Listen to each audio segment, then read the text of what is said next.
welcome back to my channel. My name is Heather and today we are discussing my February TBR. A quick little PSA, the lighting is bad today. Like, it's just bad. I'm filming this after work. I'm looking very beige to look presentable, I guess, but it's just one of those you get what you get days, and this is what you get. I could not deal with the ring light glare in my glasses, so sorry. I'll try and do better in the future. Please forgive me. All that said, we are here to talk about the books I want to read in February, which is Valentine's month. It's the month of love, and I think I have some books that are really going to reflect that theme on my list in a plethora of different genres, and I am so excited to share them with you. We're going to start off with the physical books that I already own. The first book that I'm excited to read in February is Practice Makes Perfect by Sarah Adams. Sarah Adams is an author that I've enjoyed, but I haven't fallen in love with yet. I liked When in Rome, but there were parts of it that got a little bit too sickly sweet for me, and this is the sequel to that book. It might verge on being a little bit more sickly sweet than this one, but that's okay. I feel like I need it after some of the fantasy that I read in January. This book follows Annie and Will. Annie is the youngest out of several siblings. She owns a flower shop in this very Gilmore Girls-esque town. She is very inexperienced in the love department. She meets Will, who is her sister-in-law Amelia's bodyguard, and the two of them kind of strike up a deal to where they're going to fake date, and he's going to teach her how to get what she wants out of relationships. He is obviously the tattooed bad boy. She is the flower shop owning goody two shoes, and in book one, she has a swear jar pretty much. So I am excited to see where their romance goes, but I'm also really excited to read this one so that I could read book 3, which is Beg, Borrow, or Steal, and I think that's going to be my favorite out of the 3 of them. But I'm just excited to return to Rome, Kentucky in this very Gilmore Girls style small town where everybody's in each other's business and all of the shops are independently owned. I think it's going to be a really good time. I am so excited about this next book. It serves several purposes as well as just being a book I'm really excited to read, and that is The Favorites by Lane Fargo. This is my book club, The Magical Menagerie's book club pick for February. That's even more exciting than normal because this month I am teaming up with Liv at Liv's Library, and we are going to co-host our book club live shows together. It won both of our polls, so a lot of people are excited for this book, and I think it's going to be maybe not a good time, but an intense time from what I am hearing about this from reviews. I'm also excited about it because I'm getting to use it for one of my in real life book club picks. We have started doing theme book clubs instead of picking one book for us all to read recently, and I got to pick the theme this time, and that was either sports or competition, so this book fits in perfectly for that. But this book follows 2 ice dancers who are a pair. They are a duo. They have grown up together, and we're following all of the tumultuous ups and downs of their relationship and their career. I've heard this compared to Wuthering Heights, Daisy Jones and the Six, and Carrie Soto is back, and I loved all of those books. Seeing elements of those put into an ice dancing setting. Say no more. I think we're going to get some really powerful quotes. I think we're going to get some moments that pull on our heartstrings, that make us angry, that make us appreciate life, and I cannot wait to discuss this with mine and Liv's patrons. Also, my patrons are going to get a spoiler-filled reading vlog of this book. The last physical book that I want to read is A Feather So Black by Lyra Celine. I did start this one in January, so you probably saw it on my January TBR. I put it down because Onyx Storm happened and it consumed my brain for way longer than I was planning on it consuming my brain. I really enjoyed what I did read of this one. It is a Swan Lake retelling with changelings and swapped children and quests to rescue missing princesses, as well as love stories and a very lush, very atmospheric setting. And I think that it is perfectly balanced with romance and fantasy from what I can understand, which is something I personally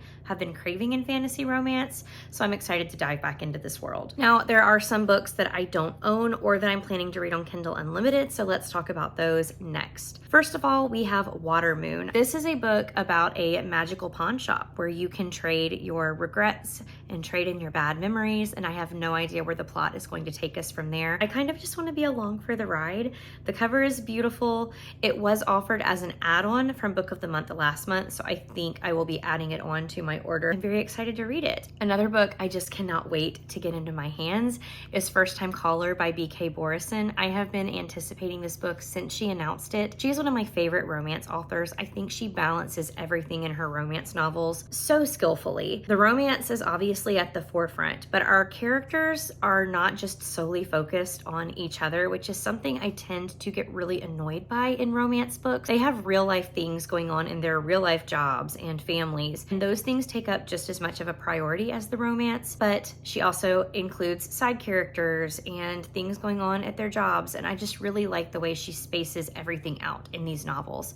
But First Time Caller is set at a radio show where people call in with issues of their love life. Their host is Aiden, and he has kind of fallen out of love with love, which kind of sucks when you are a talk show host and that's all you have to talk about all day. One day a little girl calls in and she's like, hey, my mom needs help in the love department. What can you do for her?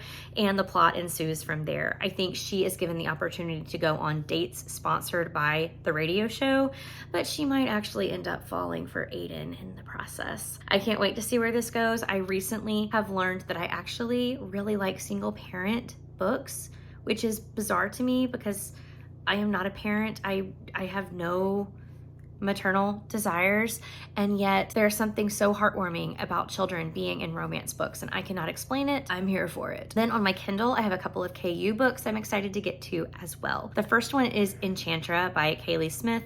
This book kind of took the world by storm last year. At first, I was like, I don't like that cover, so I'm not going to read it because that is the kind of person that I am. However, it has gotten so much love recently. I watched Covers with Cassidy read it not too long ago and just heard her gush about it. So I want it in my hands, and lucky for me, I have a Kindle, so that's not going to be hard to do. The only thing I know about this book is steamy romantasy, has some necromancy and some trial elements. I don't want to know anything else. I just want to discover the plot as I go. Hopefully finish the book with a smile on my face so that I can pick up the sequel when it comes out this year as well. The last book on my February TBR is another contemporary romance, and that is Reckless by Elsie Silver. This is the fourth in the Chestnut Spring series. I am eating up Elsie Silver books, and I'm not mad about it. This is the story of Winter, who is Summer from the first book's sister, as well as Theo, who is one of the bull riders that competes with Rhett from the first book. Winter is kind of the Chestnut Springs equivalent to Nesta from ACOTAR, where we are set up through the first several books to not like her at all. She is very cold-hearted. She is very mean. She has done things to the people in her life that have really hurt them. But this is kind of her redemption book. This book does have the trope of accidental pregnancy. That is